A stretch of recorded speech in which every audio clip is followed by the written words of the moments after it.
Salut à tous, nous revoici pour une vidéo sur les personnages éveillés. Donc le personnage qu'on va choisir aujourd'hui, ça sera un que j'ai fraîchement éveillé, c'est Lifestealer. Donc hop, on va le sélectionner et on va regarder sa capacité. Donc sa capacité c'est réflexion améliorée, double tous les effets de réflexion de dégâts, donne une réflexion des dégâts qui reflète 100% des dégâts entrant à l'attaquant. Donc ça veut dire que le gros atout du personnage là, ça sera la réflexion de dégâts. Donc dans les aptitudes permanentes dans les aptitudes que je lui ai laissées, alors j'ai choisi réflexion de dégâts, bien sûr, parce que ça va être le nerf de la guerre.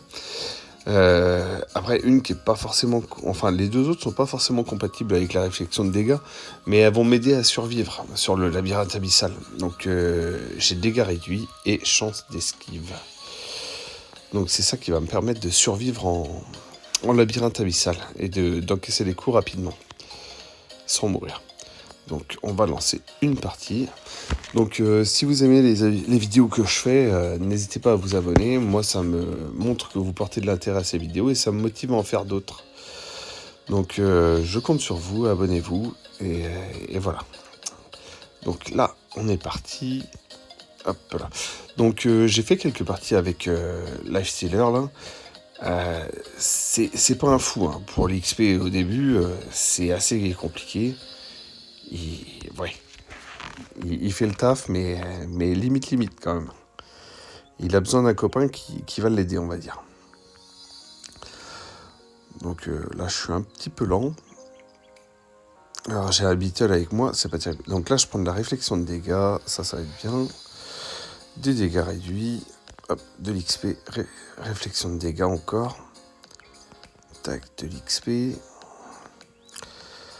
Donc je l'ai essayé plusieurs fois. Alors là, pour l'instant, j'ai à peu près de la chance. Parce que je me suis retrouvé en manche 5 avec Lifestealer. Et je n'ai rien eu. Aucune réflexion de dégâts. Et aucun dégât réduit. Je n'avais rien du tout. Donc j'étais un peu resté sur ma faim. Là c'est plutôt bien. J'ai beaucoup de réflexion. Donc hop, je pense que je peux déjà aller sur le boss. Tac, tac, tac, tac. On va voir ça. Et normalement, il devrait faire le taf, mais sans problème. Voilà, hop. Des dégâts réduits. Et là, on est parti sur le boss. Bon, l'idéal, ça serait que l'autre vienne pas taper dessus, mais on va pas l'empêcher. Donc là, l'avantage, c'est qu'il n'y a pas besoin de bouger. Et ça, j'aime bien. Le combat statique. Bon, et c'est un peu compliqué parce qu'il me tape pas du tout, en fait. Et là, il est bugué. Attends, je vais m'écarter, voir s'il bouge. Voilà. Tape-moi un peu dessus, qu'on voit ce qui se passe.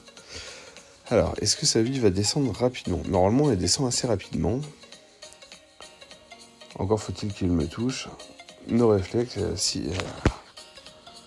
j'ai de la réflexe, mais... Eh ben, je m'en sors pas du tout. La partie que j'ai fait juste avant était beaucoup mieux que ça. Là, c'est pas terrible. Parce que là, il me dit no réflexe, mais si, j'ai de la réflexion. Mais voilà, victoire, ça a été rapide. Donc je pense qu'il était à peu près buggé au début. Donc, tac, là je prends Frozen. Donc là, on va partir sur une partie niveau 5. On va voir ce que ça va donner. Donc Frozen Mommy, c'est un combo qui marche assez bien. Hop. Donc là, il va falloir que je cours un petit peu. Que je prenne un maximum de petits monstres. Sans mourir, ça serait bien. Eh ben non. Oh là là, c'est dur ce soir. Ouais, mon collègue, il attend. Je suis pas très performant. Allez, vas-y.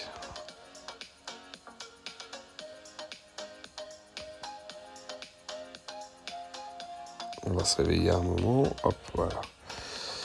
Voilà, c'est de la distance. Pour être bien avec Frozen, il faut au moins 1 de distance. En plus de la distance de base. que ça évite de se prendre les coups de hache des petits écorcheurs là.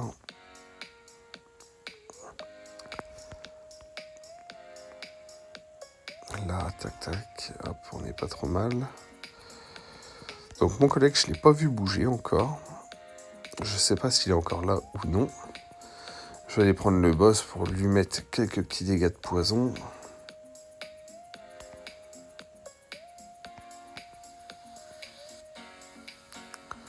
Hop. Et le boss n'avait pas suivi. Voilà, là il suit.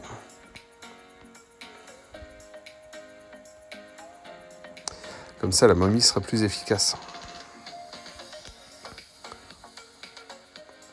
Voilà, déjà 120.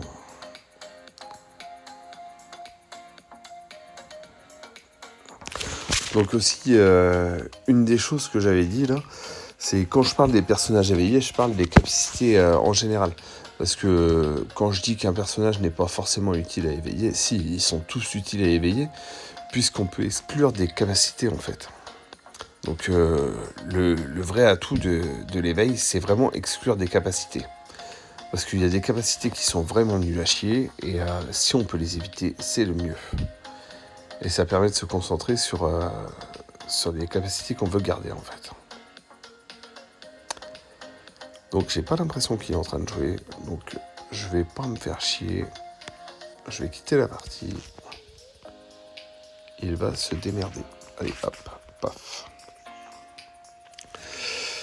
Donc voilà, alors ça c'est un premier jet sur Lifestealer. Donc j'essaierai de refaire une vidéo avec. Les vidéos à la con. Merde. J'ai pas pris le pass de saison. Enfin le truc pour enlever les vidéos. Et du coup je me retrouve bloqué avec ces merdes. Non, parce que là je fais une petite pause.